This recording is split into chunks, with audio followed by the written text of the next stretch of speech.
uma série de polêmicas, não é? Em relação à questão dos médicos, mesmo dos laboratórios, e essa questão do medicamento. Ainda no sábado, foi feito um artigo pela RNP+, que é uma rede nacional de pessoas vivendo com HIV, no qual eu já escrevi o artigo e acredito que vai ser publicado daqui a alguns dias. Mas eu queria aprofundar um pouco essa discussão, né? Aprofundar porque nós precisamos debater esse assunto mais ainda, muito mais do que foi debatido. Vamos falar primeiro dos medicamentos para AIDS.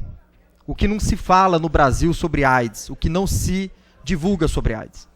O famoso AZT, senhores, o AZT que foi muito promulgado, o AZT que foi usado pelos portadores do HIV e que ainda é usado, o AZT matou milhares de portadores do HIV antes de desenvolver, inclusive, AIDS. O AZT é um medicamento elaborado, feito em 1964 para câncer. Porque na época se tinha uma ideia de que o câncer poderia ser desenvolvido, na época de 70, se pensava que o câncer podia ser desenvolvido por um vírus. E se fez o AZT para câncer. O que aconteceu? Isso em 64. Em 86, a Glaxo Wellcome, laboratório farmacêutico, patenteou esse medicamento cancerígeno, esse medicamento quimioterápico, que nunca foi usado em ser humano até então. Por quê? Porque todos os exames que foram feitos, os ratos que morreram tão rápido, o medicamento se fez tão eficaz, tão mortífero, que nem ratos foi usado para aprovação. Nem ratos. 64. Agora, em 86, esse mesmo medicamento foi aprovado para portadores do HIV pela FDA, de um estudo fraudado que durou apenas 4 meses. 4 meses o estudo fraudado que foi aprovado do AZT. A FDA aprovou e o governo aqui, brasileiro, sem questionamento nenhum, como se tudo que viesse da FDA americana fosse bom para a gente, usou esse medicamento nos portadores do HIV, pensando que os medicamentos estavam, na verdade, salvando, mas o contrário, mataram milhares de pessoas, o AZT. Né? Outro dia tivemos discussão aqui, o vereador Dário falou, olha, diminuiu a mortalidade das pessoas com AIDS. Primeiro, que a primeira mortalidade começou, mortes de AIDS começou a diminuir em 91. Né? Os casos de AIDS começaram a diminuir em 91. E só aumentou em 93 porque fizeram uma ampliação do que se definia AIDS. Por exemplo, até então, só eram considerados portadores do HIV quem já apresentava os sintomas ou a doença. Antes, em 93, mudaram a definição. Ampliaram para quê? Para pessoas que tinham o exame HIV, não é? Com determinadas taxas também de CD4. Aí se ampliou essa definição da doença. Com isso, os medicamentos começaram a ser usados nem para portadores que não tinham sintoma algum. Não é? Muito bem. A diminuição do uso do AZT é que fez baixar a taxa de mortalidade das pessoas com AIDS. Ou seja, pelo AZT ser um medicamento extremamente potente, pelo AZT ser um medicamento extremamente forte, que estava matando as pessoas com AIDS, em 95, com a vinda do coquetel, por ser medicamentos menos tóxicos, não que são bons, são menos tóxicos do que o AZT. Aí o que aconteceu?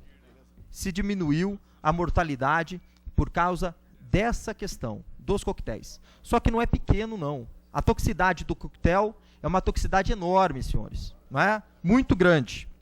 E que também, na maioria dos casos, ela é esquecida por muitos especialistas, né, que diminuem, que acham que o custo-benefício vale a pena, que seria o quê? Um mal menor em relação aos efeitos colaterais. E, na verdade, não são. Né? Na verdade, o coquetel hoje ele continua dando sérios problemas para as pessoas portadoras do HIV. O que a mídia não mostra, infelizmente, é que nós temos muitos portadores com HIV vivendo sem medicamentos. Isso não é mostrado pela mídia. Não interessa a indústria farmacêutica isso. O que se alardeava em 96 do coquetel, de que as pessoas iam ser curadas, que testes positivos tinham dado negativo, tudo propaganda. Tudo grande marketing da indústria farmacêutica para enganar, para vender bilhões de reais, como foi vendido, não só o AZT, mas como tem sido vendido o chamado coquetel. Enganando, infelizmente, muitos portadores que hoje tomam medicamento. Senhores, temos aqui alguns dos efeitos colaterais, não é, dos medicamentos.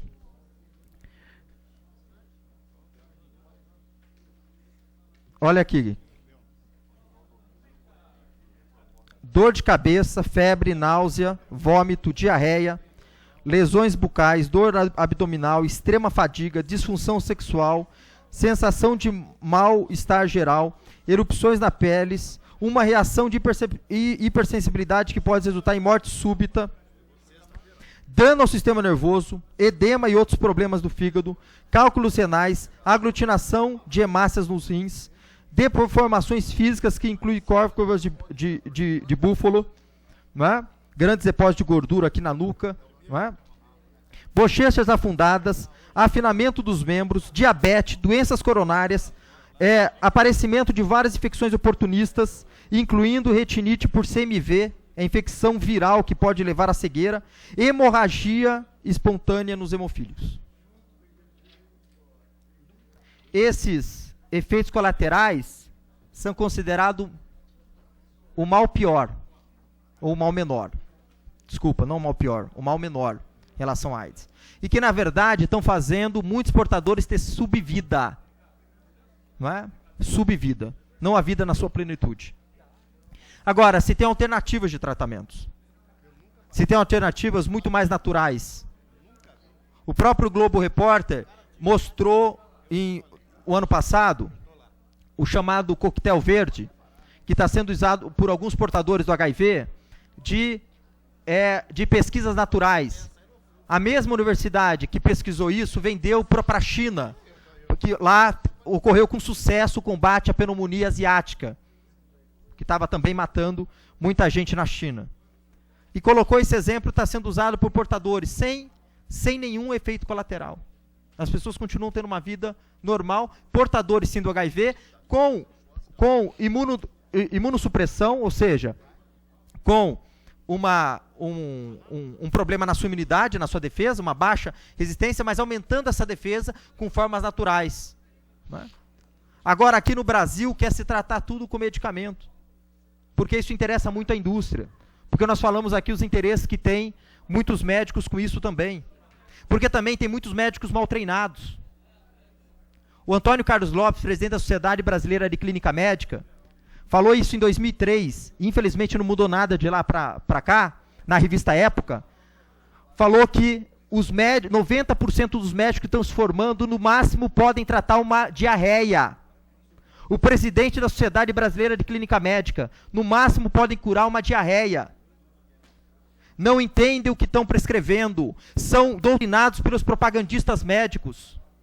Os propagandistas viraram professores, faculdades fraudulentas que estão formando médicos que não sabem nada, não sabem onde fica o coração, não sabem detalhes sobre uma série de doenças. Quanto mais questionar para prescrever o medicamento. Então, a população, e o que os médicos confiam? Não é? Tem muito médico com boa intenção que confia no quê? Confia nas revistas especializadas.